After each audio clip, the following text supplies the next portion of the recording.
नमस्कार जोहार।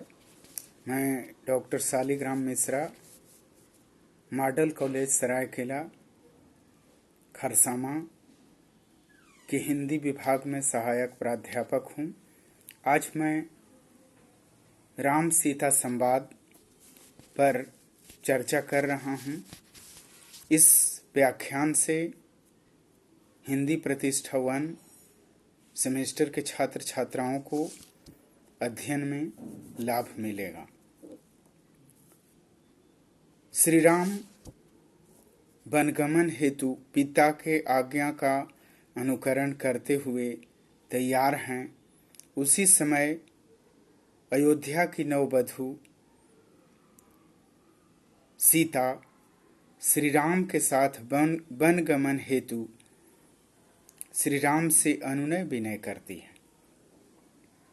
दशरथ नंदन श्री राम वन के दुखमय जीवन का उल्लेख करते हुए सीता को राजभवन में ही रहने के लिए समझाते हैं, परंतु सीता पत्नी धर्म के संबंध में अपना पक्ष प्रस्तुत करती है। महाकवि तुलसीदास ने सीता के इस पक्ष को इस प्रकार उल्लेखित किया है। बन दुखनाथ कहे बहु तेरे, भय विषाद परिताप घनेरे। प्रभु वियोग लवलेश समाना, सब मिली हुई हैं कृपा निधाना। कुश किसलय साथरी सुहाई, प्रभु संग मंजू मनोज तुराई। मोहि मग चलत हुई हैं हारी, छिनु छिनु चरण सरोज निहारी। अर्थात सीता कहती है कि मैं अपना जीवन आपके चरणों में समर्पित करती हूँ। यह दाम्पत्य जीवन का धर्म है। मेरे जीवन में भय विषाद और प्रसन्नता आपके जीवन से जुड़े हुए हैं। सीता श्री राम से कहती है कि स्वामी, सुख और दुख दोनों परिस्थितियों में पति और पत्नी को समान रूप से दोनों एक दूसरे का सहभागी है। वन का कलेश मेरा जीवन का दुखमय क्षण नहीं होगा, बल्कि आपके चरण से दूर रहूं वह क्षण मेरे जीवन के लिए कष्टकारक साबित होगा।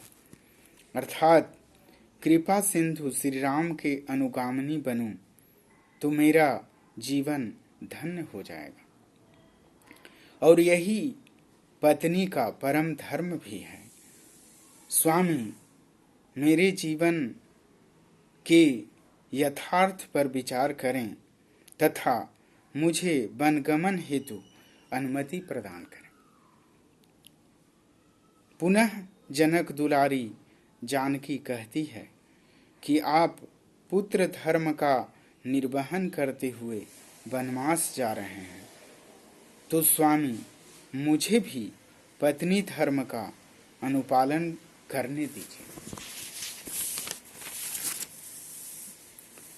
जब सीता को श्री राम की ओर से वनगमन हेतु सहमति मिलती है, तब सीता उस क्षण में जीवन का अलौकिक आनंद का अनुभव प्राप्त करती है। चित्रकूट में पहुंचकर सीता पर्ण कुटीर में निवास करते हुए सुख का अनुभव करती है। सीता के मानसिक अनुभूतियों और उसके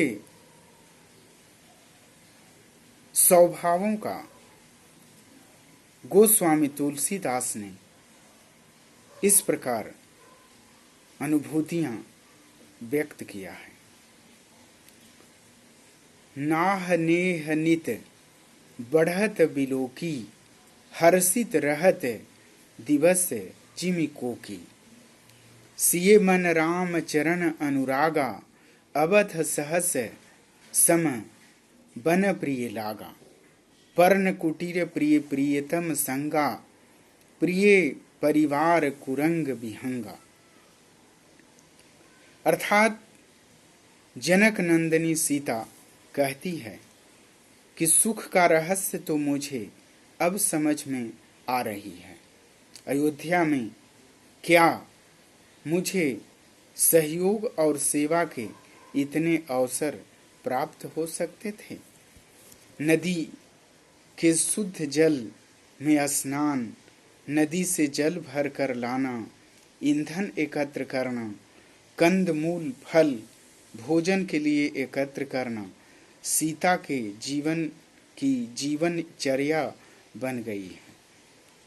अयोध्या की नववधू सीता वन के जीवनचर्या को सुखदायक और आनंददायक समझती है। गोस्वामी तुलसीदास कृत रामचरितमानस के प्रायः सभी प्रसंग आनंददायक और समयानुकूल वर्णित हुई है, परंतु अयोध्या कांड के श्री राम सीता संवाद अनुकरणीय और शिक्षाप्रद है।